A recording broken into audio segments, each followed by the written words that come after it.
Hello there, and welcome to Murder Most British. I'm Zach. Hi, I'm Rachel. Welcome. Well, today we're heading to Southampton, where an 18-year-old university student was walking back to his student room after a night out with friends. He was alone, he was unarmed, and before the night was over, Henry Nowak would be stabbed in the street, falsely being blamed by his killer. He was handcuffed before anyone truly believed that he was dying.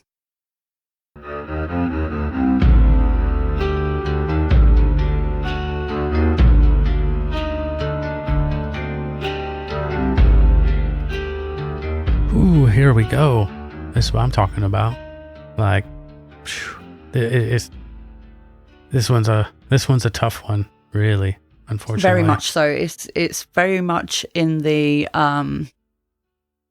it's gone around the world. To be fair, everybody's talking about this case.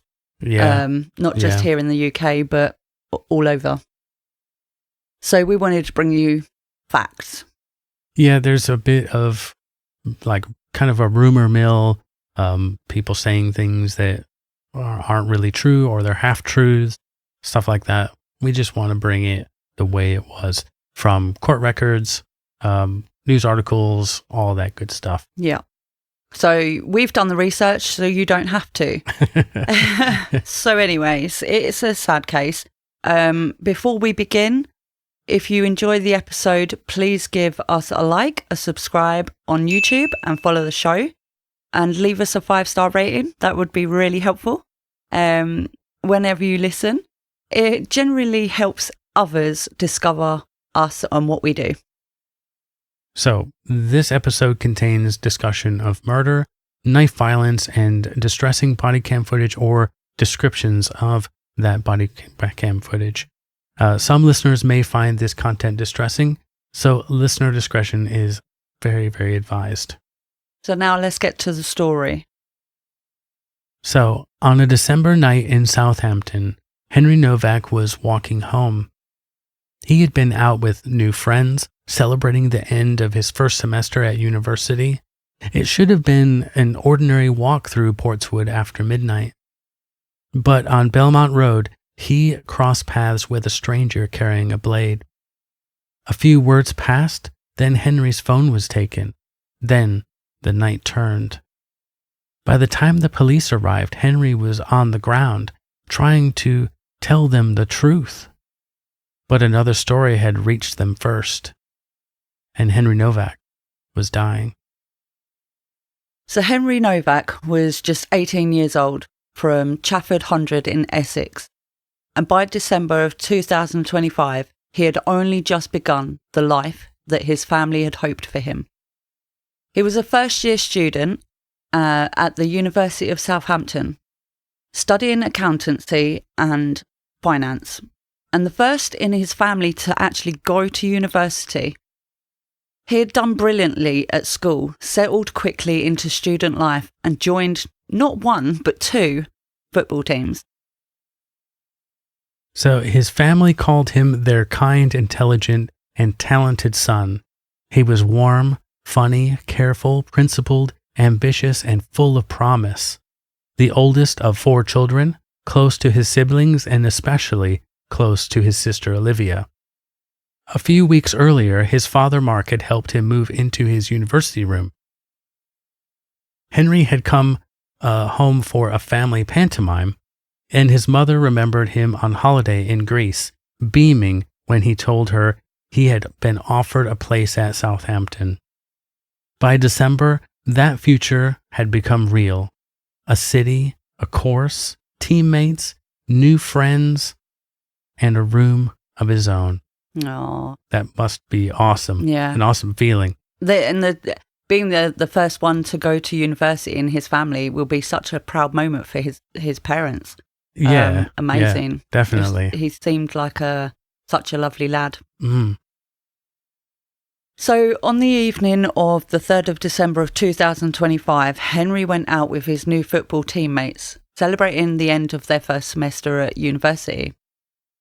He had consumed just a small amount of alcohol over several hours, He was not a regular heavy drinker, so he wasn't drunk. His blood alcohol level was below the legal limit for driving, so just a small amount. By the time that he started walking back towards his student room, the night should have been winding down, but his route back took him north along Belmont Road, towards the junction with St Denis Road, an ordinary residential street and quiet at that hour. Well, coming the other way was Vickrum Digwa. He was 22 years old and lived nearby with his family on St Denis Road. He later said he had been walking to fetch curried chips from a car when he met Henry, but he was also carrying a large Sikh dagger in a sheath attached to a belt over the outside of his clothing, as well as a smaller kirpan around his neck. Digwa was associated with the Nihang tradition, where a second kirpan may be carried and worn visibly, but the larger blade he carried that night had a 21-centimeter blade, or just over 8 inches long. Visible, accessible, and capable of catastrophic damage. The two men passed each other on Belmont Road. Henry saw the blade, and for a non-Sikh student, or anybody really for that matter, it would have been an unusual thing to see on Southampton pavement late at night. A large sheathed dagger worn openly by a stranger. Now, on Henry's phone footage, he could be heard saying, "Hello, car," singing to himself. I'm not going to sing, by the way. And yawning before the video cut to Digwa walking away.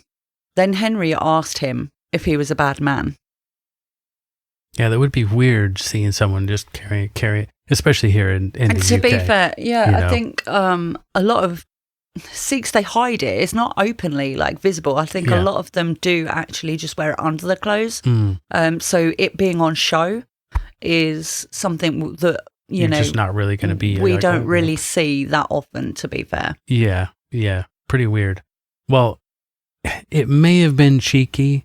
It may have been a bit unwise, but it was not a threat. Henry was not hunting for trouble. Digwa moved towards him and answered in kind, telling Henry that he was a bad man.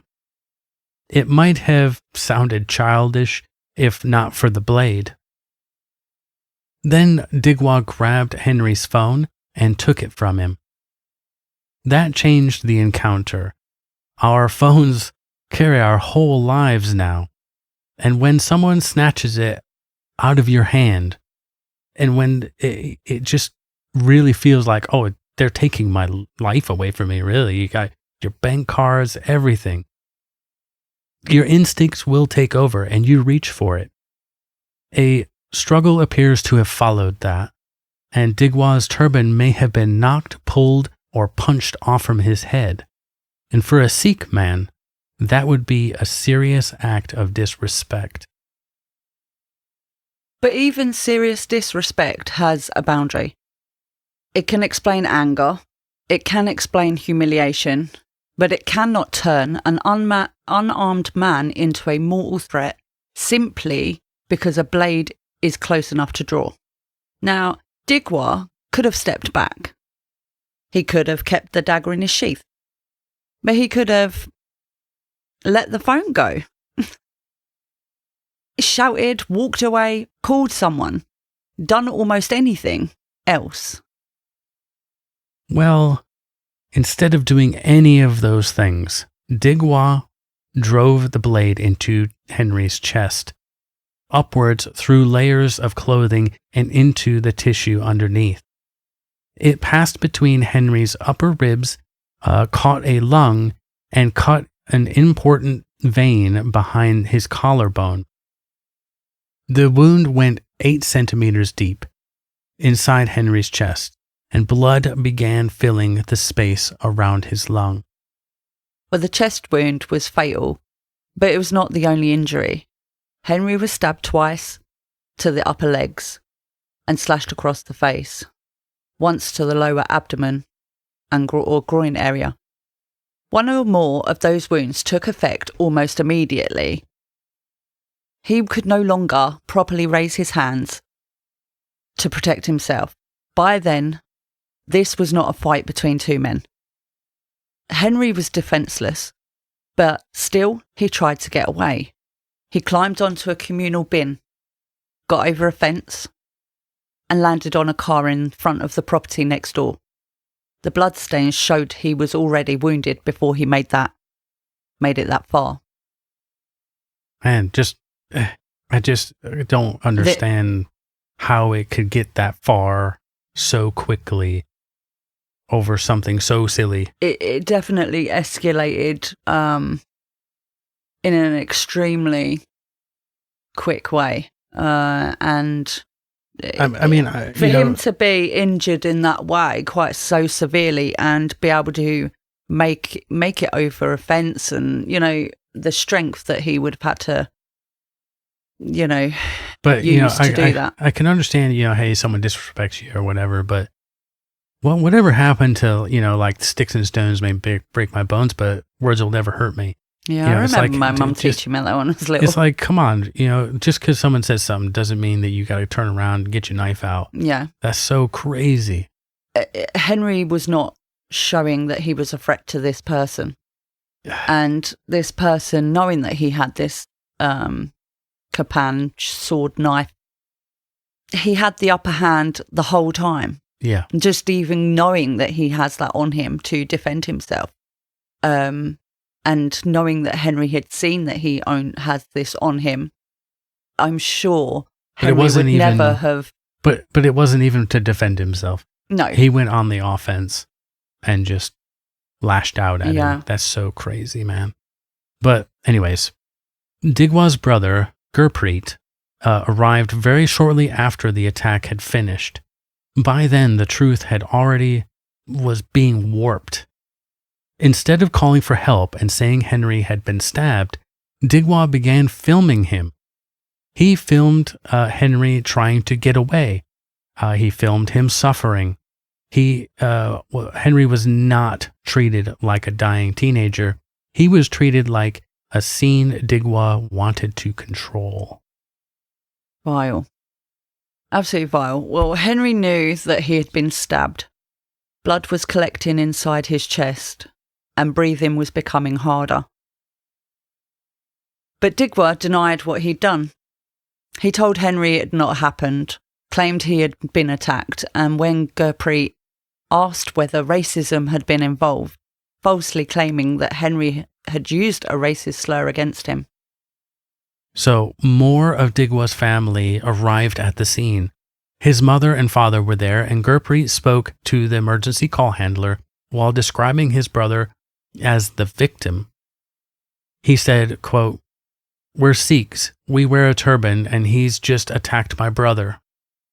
He also said they were restraining Henry, adding, quote, "I can't let him go until this gets sorted."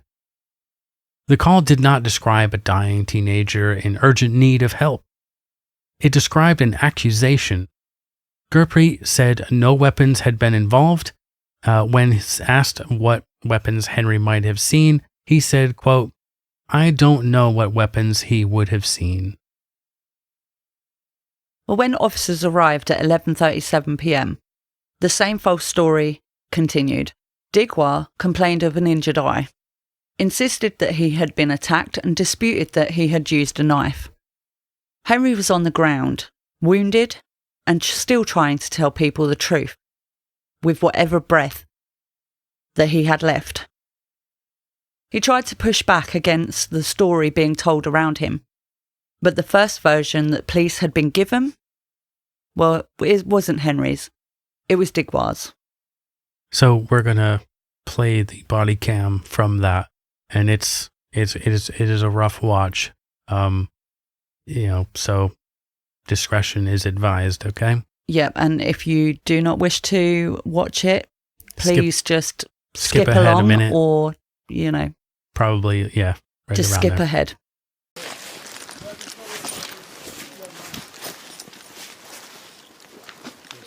My dad's talking about me.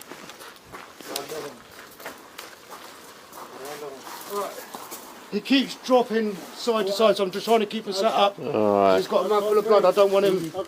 He was on the bin on the other side of this keep. He's jumped over these fences and stuff like that. And Right. he's up Move here. away, mate. He's obviously... He's fallen Right. from there and he's slipped from there. There's other shooters left over there, mate. What's your name, mate? Huh? Has anyone been hurt other than him? Yeah, me. He's grabbed my brother, he's took my turban off, started grabbing my head. Are you injured? Yeah, I've got swollen eye, little bruises. Alright, just step back a little bit for me. Someone flag these down. I get stabbed. Right, let's get you out of there, shall we? Oh. I was in bed asleep. Whenever we just find out there, look, someone's attacked me. I can't breathe. Grab his other arm. So I've just come running, we only live Blood, on blood. St Denny's Road. Blood. Come running around the corner. What's happened to you, alright? Been stabbed. You've been stabbed? Whereabouts? I don't think you have, mate. Look, that's what, and then I'm like, you've got mouthful of, I want to keep you up, keep your... Hand? I can't breathe. Put the hand in the cuff, mate. This is like can't breathe. times this has happened to us. We've been walking, we parked literally multiple times we've had people racist 90 attacks, foot. and nothing happens.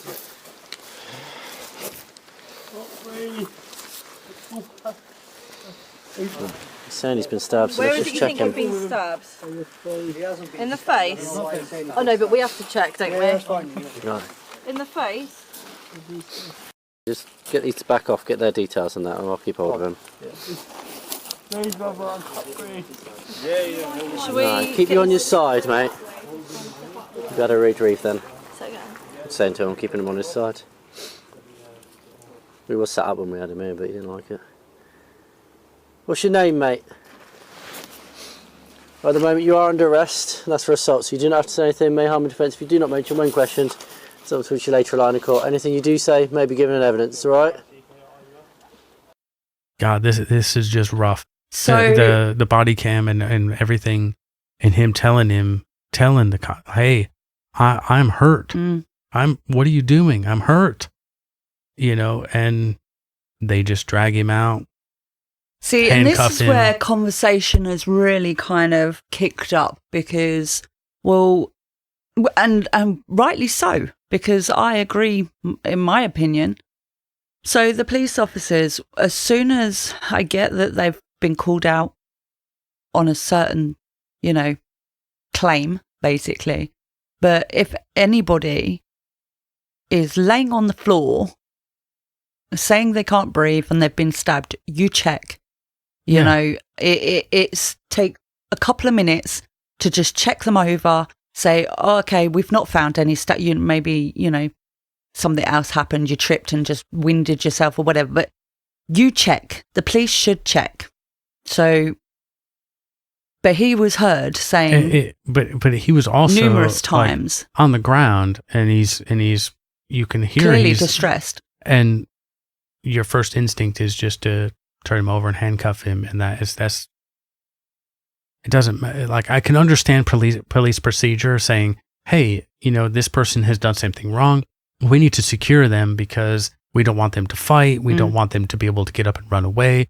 He could be faking it in some way to for I'm us sure to lower there's our many guard. people out there that have faked it in the past, but there must be, first and foremost, duty of care to both people, the person accusing and the person that they've come across that is laying on the floor claiming to have been stabbed. And he said it on numerous times. It wasn't just once, numerous. There was nine times he said one thing, 4 times he said another thing. They didn't believe him. Yeah, because he said he couldn't breathe 9 times. Yeah, that's what it was. And then 4 times he that he'd been stabbed. If you watch the footage, you will see that and hear that. But I think for anybody, we would want, in an ideal situation, for just to check. If someone's claiming something as serious as that, check. Yep. Within 3 minutes of the police arriving, they realised that something was badly wrong. The handcuffs were removed and an ambulance was called. CPR began. The scene changed from control to emergency care, but it could not change what the blade had already done. One officer, realising the seriousness of the chest wound while trying to save Henry, was shocked. The story that they had been given had collapsed. Well, the medical reality was brutal. The blade had cut a vital vein behind Henry's collarbone. The blood had poured into his chest cavity. The pathologist later found 1,200 milliliters there, more than 2 pints. No emergency treatment at the scene could have reached that bleeding vein. No first aid, no CPR, and no fast expert care could have saved him. Henry Nowak was pronounced dead at the scene at 12:37 a.m. on the 4th of December of 2025. So the first problem was the weapon. Police had been told that no weapons had been involved, but Henry's injuries made that impossible to believe. A blade had been used, but it was no longer at the scene. While Gurpreet was still speaking to 999, Digwa had told his mother, Kiran Kaur, to take the dagger away. She left Belmont Road with it, along with the sheath and the belt. Kaur was arrested nearby, and when police later searched the family home, they found the knife. It was not alone. More than 20 other weapons were also recovered from the address. The forensic work then linked the weapon, the killing, and the attempted cover-up. Blood and fatty tissue on the blade matched Henry. Hairs from Digwa were found on the weapon, and Kaur's DNA was identified on the sheath. So Digwa was arrested and taken into custody at the scene. Henry's phone was still with him, found in Digwa's pocket. He had taken it during the confrontation, kept hold of it afterwards, and had not offered it to the police. But when officers examined the phone, they found something more important than the device itself. The recording from the beginning of the encounter. Now, Henry was filming, Digwa was visible, and the bad man exchange had been captured before the violence began. Excellent. That's an amazing piece to show, okay, this is what happened. This is what happened beforehand. Began. So no matter what story he's going to tell, that's that. You know, just... But also, it gives the police a good question. You know, well, why have you got this boy's phone? Yeah. You know, what are you doing with this lad's phone? You know?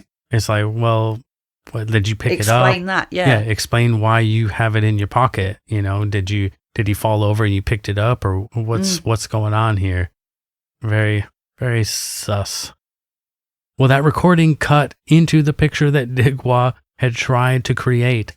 He had tried to cast Henry as a drunk racist who had been aggressive and threatening. But the footage did not show Henry threatening him in that moment. It showed a foolish, cheeky remark from a young student reacting to a visible blade. Henry's blood alcohol level was below the drink drive limit, and Henry's own recording was already pushing back against the story told about him. Then came the covert recording. By the 5th of December, police needed court permission to keep questioning Digwa in custody. So he and Gurpreet were transported for that process. And on the journey, officers secretly recorded their conversation. They spoke in Punjabi. Away from Belmont Road, away from the public performance, and away from the officers at the scene, the story changed. Oh, if we just speak Punjabi, they'll never know what we're saying. This is the thing. I mean, you know, they will just get an interpreter to let them know what you've said. Yeah. This is another thing that, because I think, You know, when you go into a shop and you've got like a French person or whatever and they're speaking their language and I'm like, and then they glance at you and I think, are they talking about me? Like, what, you know? But Yeah. I mean, come on. Like, good idea for the police to record their conversation and actually, because I think a lot of foreign people do that. Like that. I mean, you're foreign, obviously, being American, but you still speak English. But when a different, you know, Polish, anybody, someone from Sweden, when they talk their own language, they think that people ain't going to never know what they're saying. Yeah. Well, I do speak English, but sometimes it's hillbilly English. Yeah. Okay, so tell us about the recording. Yeah, so in the recording, the brothers discussed a self-defense story. Digwa agreed to pretend he had acted to protect himself, even as he admitted stabbing Henry 3 times, including once in the chest with the dagger. Then he said something even more revealing.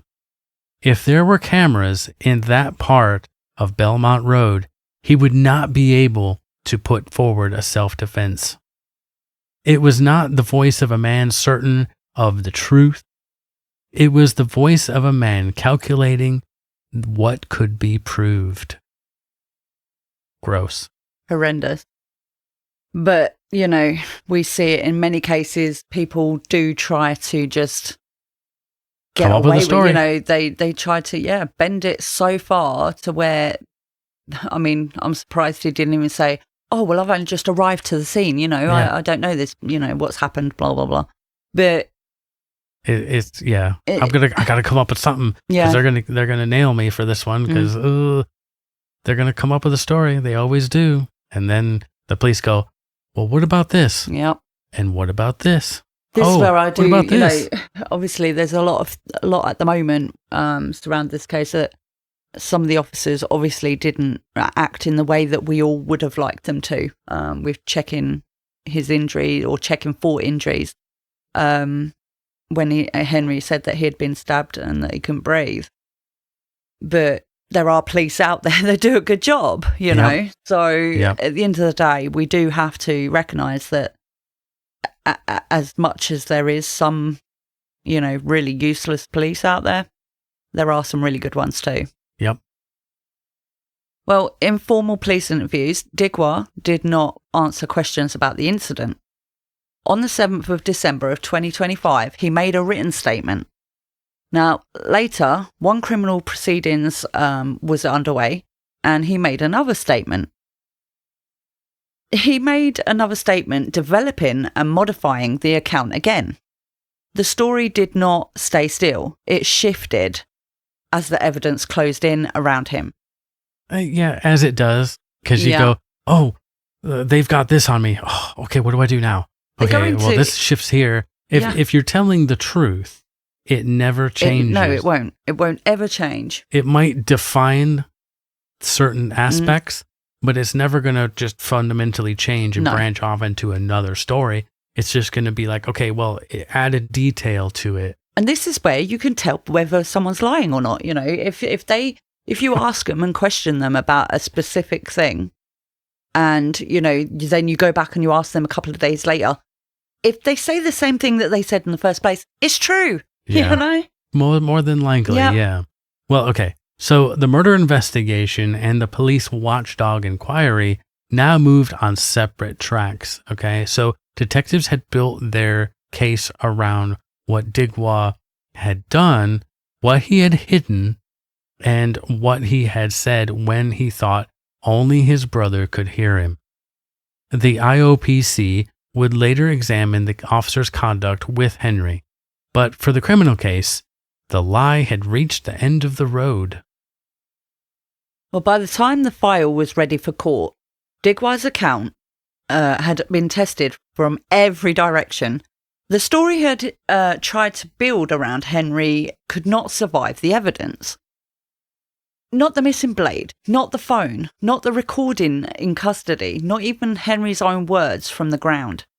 Henry had not been the attacker Digwa claimed that he was. He was the victim. So by the time the case reached Southampton Crown Court, the central question was simple. Vickrum Digwa did not deny that Henry Nowak was dead. But he denied the murder, he denied manslaughter, and the possession of a bladed article in public. His defense was self-defense. He claimed Henry had been drunk, aggressive, and racist, and dangerous enough to make him fear that his own blade would be used against him. So Digwa told the jury that he had been walking to fetch curried chips from a car when he met Henry. He claimed Henry seemed drunk, barged into him, filmed him, and used a racist insult, punched him and pulled off his turban, and then threatened to kill him. Then the core of his defence. Quote, "I thought I had to do something because I was afraid that he was going to stab me with my own kapan." He said he had not meant to stab Henry in the chest. Well, the prosecution rejected that account completely. Nicholas Laubenberg, KC, described Digwa as a man with a weapons obsession, pointing to his weapons training, the arsenal of weapons in his bedroom, and searches for weapons on his phone. The Crown said this was not a desperate act of self-defense. It was a sustained attack on an unarmed man. Well, the religious element was handled in court, but the prosecution insisted it was not the real issue. Digwa's defence said that he had carried the blade as part of his faith. The Crown said that he had chosen to carry a much larger blade in public and then chose to use it. In closing, Laubenberg told jurors, quote, "It is not a case about Sikhism. It is not a case about racism. It's a case about murder." Yeah, that's one of the things I would say is that Sikhism is not on trial. This asshole is on trial because for he's an murder. arsehole. Yes, that's it. Yeah, I think that this past sort of week, there's been a lot in the news. Footage, right? Everything is kicking off, but people do need to remember that we've had a long history with Sikhs living here in the UK and other countries, and they are a lovely bunch of people. I've not actually. I was watching an interview earlier, and from a Sikh person, and there's not one case where somebody has done anything like this in the name of their faith. So please remember that. Yeah. That Sikhs do have it integrated really well in the communities. And I don't think that this case was because he was a Sikh. There's always going to be some sort of outlier. There's always going to be a case of somebody outside of, that does something just so horrific. And people will come up and go, oh, well, we need to go after these people. It's like, well, you can't just tar everyone with the same brush. Yeah. It's like, when if you look at the statistics, okay, most serial killers are white. And this is the thing people need to remember, Not all white people are serial killers. Exactly. So, anybody out there that is, thinking along those lines, it do not take out on the Sikh community, because it really is, it's horrendous what he's done. But it is not the whole Sikh community. It's on him and him alone. Yeah. Well, okay, so Kiran Kaur, Digwa's mother, was tried alongside of him. She denied assisting an offender by removing the weapon from the scene, and she did not give evidence during the trial.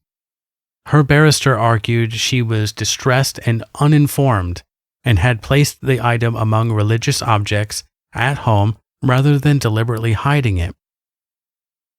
For the jury, the question was whether she had helped conceal what her son had done after Henry was attacked. Well, on the 28th of May of 2026, after a 2.5-week trial, the jury rejected Digwa's account. Vickrum Digwa was found guilty of murder, and possession of a bladed article in a public area. Kiran Kaur was found guilty of assisting an offender. As the verdicts were read, Digwa showed little emotion and gazed out into the courtroom. Behind them, sobs were heard from the public gallery. So, sentencing took place on the 1st of June of 2026, and Southampton Crown Court was packed, with more than 60 people in courtroom 6. Members of both families were there, along with friends, journalists, lawyers, and court staff. Digwa arrived wearing a dark suit and tie with a purple turban and sat in the glass-fronted dock near 2 uniformed security guards. Before the sentence came, Henry's family had to speak. Well, Henry's father, Mark Nowak, he spoke of being tormented by thoughts of Henry's final moments. He said, quote, "I couldn't help Henry in his final moments, and there is nothing I can do to bring him back." He described sitting in the mortuary, holding Henry's hand. The same hand that he held when he was born.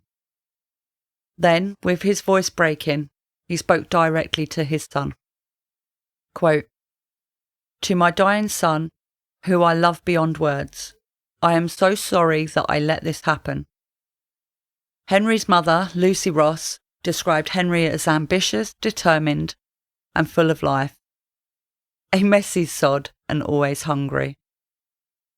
Oh, goodness gracious. We know a lot of young lads like that. Our foster boy downstairs is Oh, always... yeah. He's very messy. And he's always hungry. Oh, yeah. Yeah.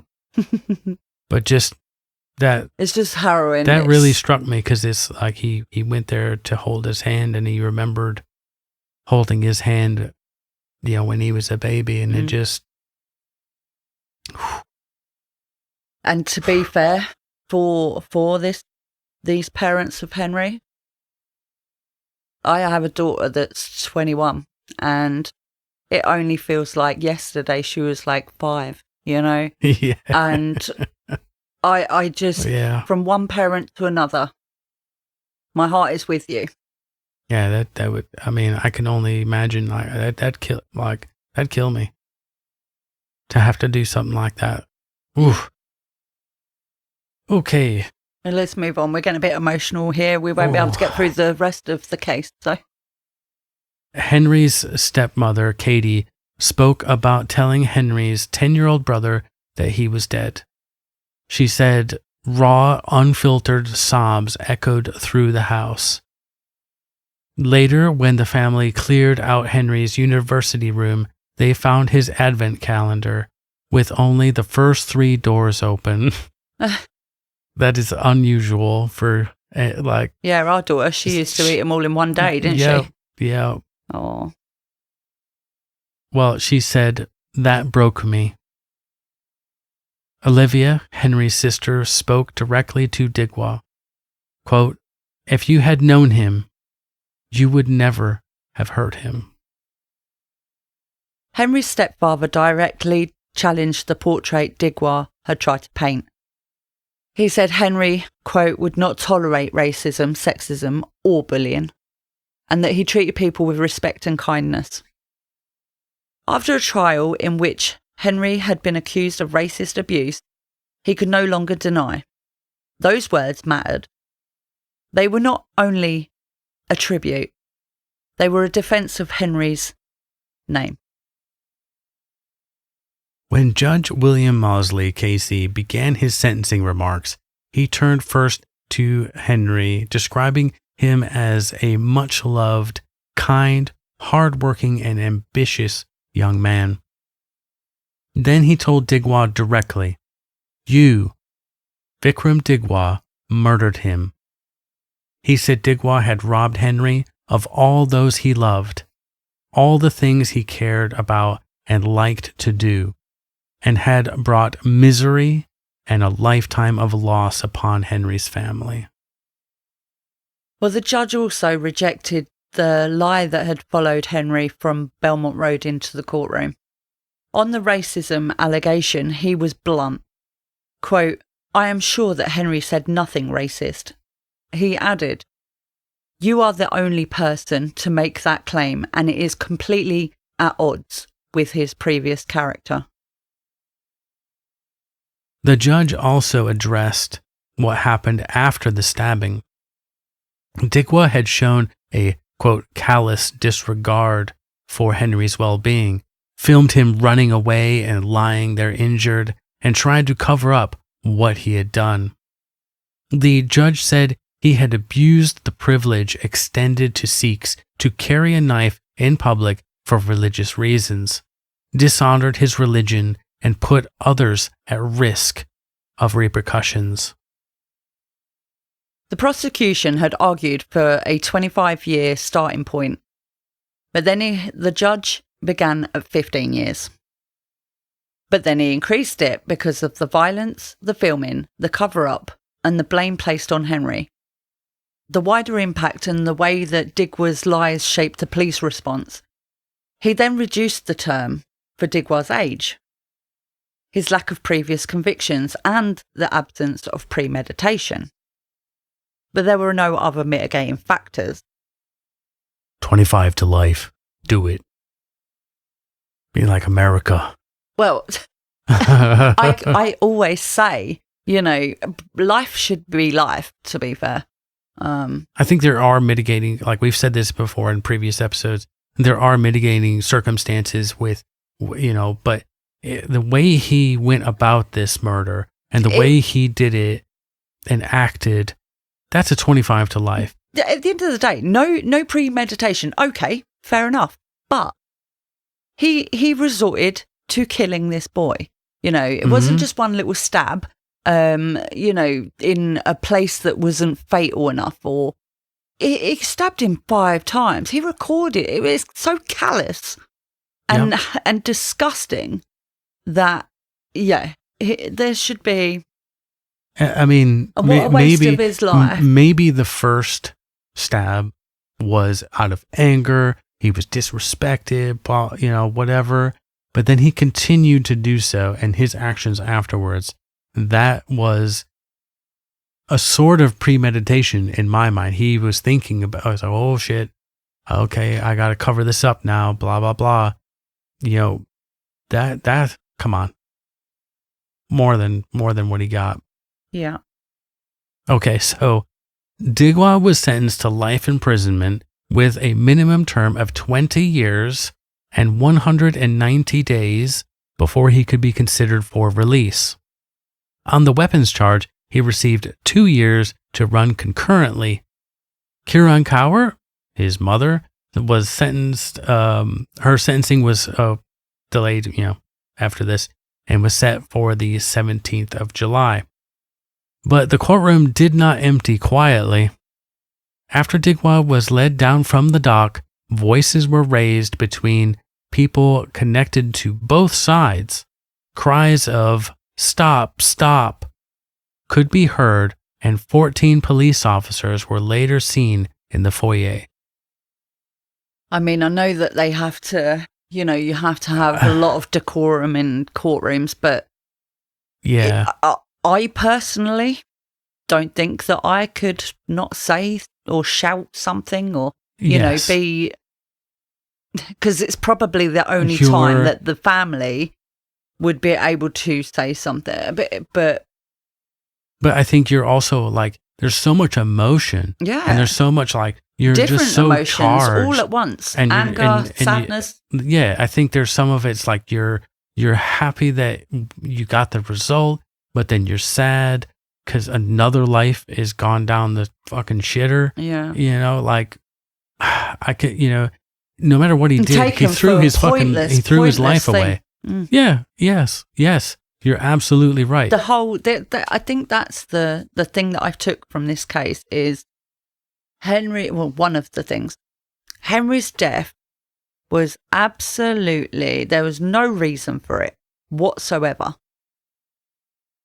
So after the court case had been finalised and the sentencing was done, for Digwa anyway, not his mum, there were still legal questions moving in the background. The Attorney General's office had confirmed that it had received multiple requests to review Digwa's sentence under the unduly lenient sentence scheme, giving law officers 28 days from sentencing to decide whether the case should go to the Court of Appeal. The day after sentencing, Digwa was also appeared at Southampton Magistrates Court with his father and brother on separate weapons charges linked to items allegedly recovered in later police searches. Now, those matters were separate from the murder conviction and had not yet been decided. But for Henry's family, the most painful unanswered questions were not about courts, charges, or appeals. They were about Belmont Road.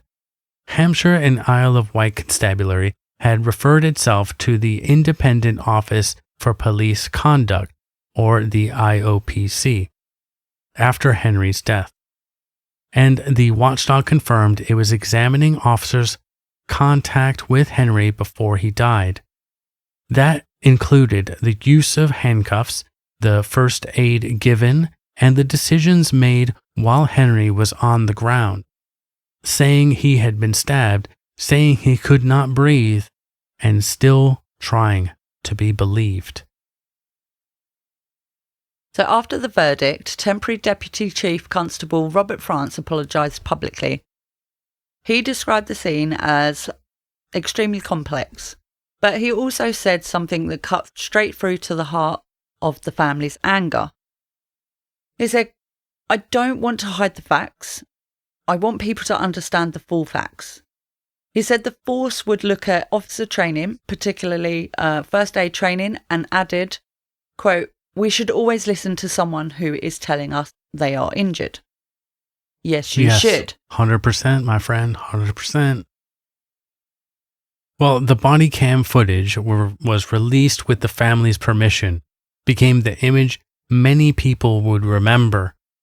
Henry on the ground, injured and disbelieved, while Digwa's false story still hung over him. Donna Jones, the police and crime commissioner, called his death a national tragedy and harrowing. She said Henry had been falsely accused of racially aggravated assault while he lay dying, and that the handcuffing formed part of Digwa's cruel intentions to frame himself as the victim. Outside court, Henry's father, Mark Nowak, was careful about where he placed responsibility. "Let me be absolutely clear," he said. "We hold Vickrum Digwa solely and 100% responsible for the brutal murder of our son. But that did not erase what happened after the stabbing. Mark said Henry should not have died in police custody, and that he lost consciousness before anyone believed him." Yeah, I think that was the hardest part, is when someone is like that, there's no comfort there. There's no one saying, "It's okay, man. I'm here for you. We're going to take care of you." And that's just so heartbreaking. That is the most heartbreaking thing. Or what? It's this losing him, him being murdered is heartbreaking just as much as it is him not receiving that dignity, the care, the empathy and sympathy, and being cuffed as he died. It's just beyond belief that just listen. It's tough. It's tough to watch. It made me cry. I cried. Yeah. And I think tearing up, man. Every parent that watches that. But anybody, I would not want to see anybody like that at all. You'd want comfort. Yeah. Yeah. Well, okay, so sorry, I'm getting a bit emotional. We need to move along. Well, that was what remained after the trial. Henry was told people what happened. Neighbors had heard him saying he had been stabbed. He had said he could not breathe. And still, for those first crucial minutes, the story around him belonged to someone else. Mark said Digwa was afforded decency, and he was believed. As far as the family understood, Digwa was not handcuffed when he was arrested, not handcuffed when he was transported, and was even taken to the kitchen while under arrest so he could choose his food. This contrast is unbearable, Mark said. But yeah, good God. That is just horrendous. This whole case, everything that happened to Henry, but afterwards, it's a horrendous. They clearly, before taking they realised, too late, but they realised that Henry had been injured severely. And did they not think that Digwa was a possible suspect? But even if he was detained, it's like, hey, you're being detained under, just saying, hey, we need to figure out what's going on. You need to be detained. You handcuff them and secure them. In most cases, I think, that's the protocol. If there's been a incident, even whether it's, it's initially a verbal claim that it was a verbal incident. Yeah. If you then come to find that there is somebody that is injured on the floor, you would detain the other person that was involved in this suspected incident. The people around him, they're getting detained, man. It's like, we need to figure out what the fuck is going on here. Yeah. You're all... I mean, what would they do in America? Yeah, everyone's detained, man. Yeah. Simple. It just begs belief, like, the incompetence of the police that evening. Well, the family's anger was not vague, and it was not arrived at everyone who worked on the case. They did thank the murder investigation team, the family liaison officers, and the legal team who helped secure justice for Henry. Their fury was focused on Henry's final minutes, and on the question that still sat at the centre of everything. Why had his own words not been enough? Well, the family called for a full, fearless, and transparent investigation into the police handling of Henry's murder. Mark said they were calling on the Home Secretary to make sure that the IOPC had the resources, the authority, and independence that it needed. Then he said, quote, "Our family should not have to fight for the truth anymore."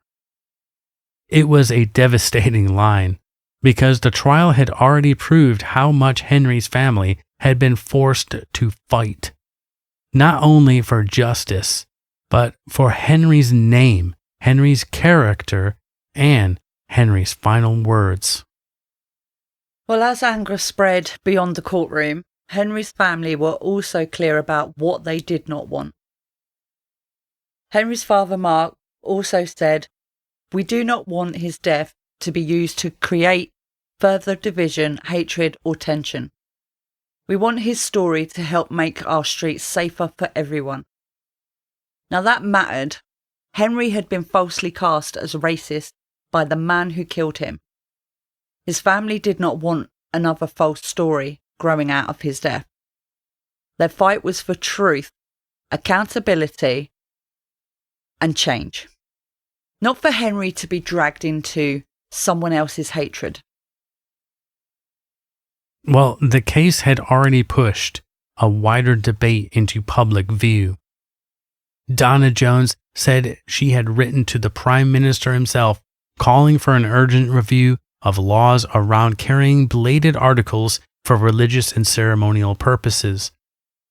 Mark Nowak called knife crime a national emergency and said people should not be able to walk openly through the streets of Britain carrying a 21-centimeter blade. For Henry's family, The argument began with something painfully simple. A blade had been carried openly through a British street, and Henry had never come home. But that debate had another side, and it could not be ignored. The judge said Digwa's actions had stirred racial tension and made many Sikhs worried about their safety, even though they had done nothing wrong. The Sikh community representatives said people in the wider community had faced abuse and hate during the case. Dabinderjit Singh from the Sikh Federation said the community felt demonised and asked why Sikhs were being targeted for the actions of one man. Well, Singh was clear, quote, "This is not about the Sikh community and its religion. This is about one individual." The Sikh Federation said that if a kirpan or bladed item is used aggressively in violence, it ceases to be a kirpan. It becomes an offensive weapon. It also argued that the large blade used by Digwa was not the normal kirpan worn by fully practicing Sikhs. The CPS also had a different view on this one. So they said that Digwa had chosen to carry 2 bladed articles, and that the judge's findings agreed with its assessment that the larger blade was a kirpan he chose to use. Yeah, many, they just have like a little one on a like a pendant style one, don't they? It's like really small, like, you know. I kind of think of it like for Christians, the cross, wearing the cross. Wear the cross on a it's necklace. saying, hey, I'm observing my faith. Yeah, I don't think the faith states that you have to have, a certain size kirpan. I think as long as you've got a symbol. He was following a certain sort of teaching. Oh, I did read that actually. There's 2. But with articles of faith, they're meant to protect. They're meant to. That's the symbol. It's protecting people. Protecting against injustice. Protecting the people that can't protect themselves. And it was used in a way that someone who couldn't protect themselves against his knife. But then it takes me back to what I said earlier. We've not found any cases to where like somebody from the Sikh community has even used it to defend something. They are not violent people. I think this is just an individual, or they're not a whole violent community. Just an evil young man that and did there's many out there. Absolutely fucking horrible. People of faith and people of no faith. So, you can't blame a whole community for just this one person's behaviour. Away from the court, the inquiries and the public debate, Henry was remembered in a way that belonged more fully to him. In February of 2026, a charity match was held at the Snow Stadium in Totton between 2 teams he had played for. The University of Southampton Football Club and Villa... It's got you, doesn't it? Villarreal. Because they're a math. Villarreal... I still can't even say it. Villarreal. No, you say it. Well, the university's maths football team. So his father said the day was about love, about football and about celebrating the life of Henry. One teammate said Henry was one of those people that you would always wanted to be around. I like people like that. Yes. Well, the match raised money for To Wish, a bereavement charity supporting Henry's immediate family, with thousands raised in Henry's memory. The University of Southampton said Henry had touched many lives in the tragically short time he had been there. That is the part of Henry's life the footage can never show. Before Belmont Road, before the handcuffs, before the lie, Henry was a son, a brother, a student, a teammate, and a friend. He was 18 years old, and he had only just begun. Yeah, very much so. He sounded like such a lovely lad, you know, and doing really well with his schooling and university and just a lovely friend to people. Well, Henry Nowak had gone to Southampton to study, to make friends, to play football, and to begin the adult life that his family had been so proud to see him start. On a December night, he walked home through an ordinary street after midnight. He should have reached his room. He should have opened the next door on his advent calendar. He should have had years ahead of him. Somewhere between Belmont Road and the life waiting for him, Henry was taken from it all. Well, that was the story of the murder of Henry Nowak. Absolutely tragic. I mean, I don't know how I got through this case without crying, because... Especially with that body cam. Yeah. I mean, I don't regret seeing it, because I think people need to see in some ways, just to really know have what's some going real on. reality check, you know, on what's going on. There's a difference between like hearing about it and seeing it. Yeah, seeing it for yourself, make your own and hearing conclusions about, you know, because you can listen to some people. Well, we've done our best with like what's available, news articles and the sentencing, report from the judge and that. So, you know, you can only go so far, with reading and stuff like that. But until you see it for yourself and see what had happened, and you can hear him, it's just harrowing, really horrific. It really is. It really is. I think if you're going to watch it, most people have probably watched it by now, and they're all feeling how we feel. It is just such a tragic, absolutely needless murder. Absolutely just diabolical. And but mainly a lot of murders are. Mainly there needs to be change within the police force.